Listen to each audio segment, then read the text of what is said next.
একটা সময় যখন আমি এই কোম্পানিতে আসি তখন খুব চিন্তার ভিতর থাকতাম যে আসলে এই কোম্পানিটা চলবে কতদিন বা চলবে কিনা, এরকম টেনশন অটোমেটিকলি চলে আসতো যে আসলে কোম্পানিটা কতদিন স্ট্রাগল করবে।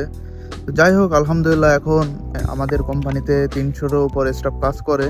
তো আশা করি ভবিষ্যতে ফিউচারে কোনো সমস্যা হবে না, যেহেতু কোম্পানিটা এখন বড় লেভেল হাই লেভেল পর্যায়ে চলে গেছে।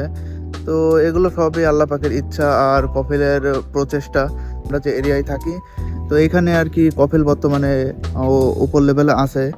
তো বিষয় হচ্ছে, আগে যখন কোম্পানিতে আসছিলাম তখন কিন্তু বাইক ছিল 10টা এরকম সামথিং। এখন মার্শাল্লাহ অনেকগুলো প্রাইভেট কারও ইউজ করতেছে কোম্পানি।